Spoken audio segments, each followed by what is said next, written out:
दोस्तों, चंद्रयान 3 मिशन को अभी मुश्किल से 2 हफ्ते भी नहीं हुए थे और इसरो ने एक और बड़ा कारनामा कर दिखाया है। जी हाँ दोस्तों, मैं बात कर रहा हूँ आदित्य L1 मिशन के बारे में।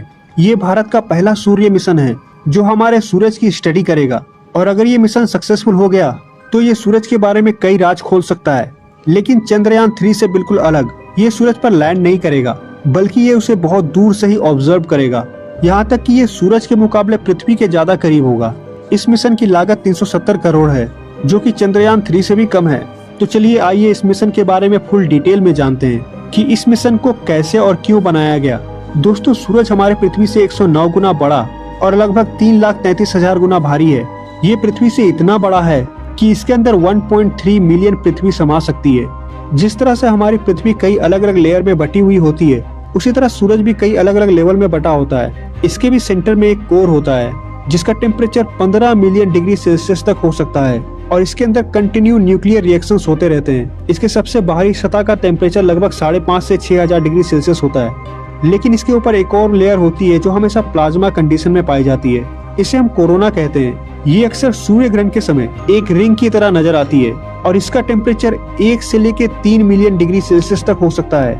हमारे सूरज से प्रकाश और उष्मा के अलावा हर तरह की इलेक्ट्रोमैग्नेटिक वेव्स भी निकलती है, जैसे कि यूवी रे, इंफ्रारेड रे, X ray, gamma ray, radio waves, solar flares और इसके जैसे बहुत सारे हानिकारक वेव्स भी निकलते हैं। लेकिन इसमें से अधिकतर वेव्स को हमारे पृथ्वी का एटमॉस्फेयर बाहर ही रोक देता है और ये इंसानों के लिए काफी हार्मफुल भी है। लेकिन ये पृथ्वी से सूरज की रिसर्च करने के लिए उतनी ज्यादा फायदेमंद नहीं है, इसलिए सूरज की स्टडी करने के लिए हमें पृथ्वी से बाहर जाना पड़ेगा। आदित्य L1 लग्रांज पॉइंट पर रहकर सूरज के बारे में जानकारियां इकट्ठा करेगा। अगर आपको नहीं पता है लग्रांज पॉइंट क्या होता है, तो ये हमारे स्पेस में मौजूद वो बिंदु है जहाँ पर दो सेलेस्टियल बॉडी की ग्रेविटी एक दूसरे को कैंसल आउट कर देती है, जिस वजह से उस पॉइंट पर रखी हुई चीज कहीं भी मूव नहीं करेगी बल्कि वह उसी जगह स्टेबल हो जाएगी।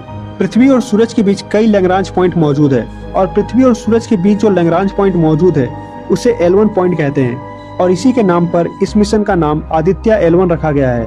पृथ्वी के ठीक पीछे एक और लैग्रांज पॉइंट मौजूद है जिसे L2 कहते हैं और इसी लैग्रांज पॉइंट पर जेम्स वेब टेलीस्कोप को रखा गया है ताकि सूरज की रोशनी इसके विजन को इंटरफेयर ना करे।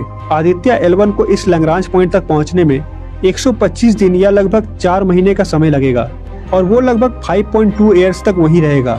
सूरज की स्टडी करने के लिए आदित्य L1 में कई तरह के इंस्ट्रूमेंट भी लगाए गए हैं, जैसे कि विजिबल इमिशन लाइन कोरोनाग्राफ या शॉर्ट में वेल्क। ये सूरज के कोरोना लेयर पर नजर रखेगा और सूरज से निकलने वाले कोरोनल मास इजेक्शन के ऊपर स्टडी करेगा। सोलर अल्ट्रावायलेट इमेजिंग टेलीस्कोप, जिसे शॉर्ट में सूट कहते हैं, ये सूरज की फोटोस्फीयर और क्रोमोस्फीयर लेयर की फोटो खींचेगा, वो भी अपने अल्ट्रावायलेट कैमरे की मदद से।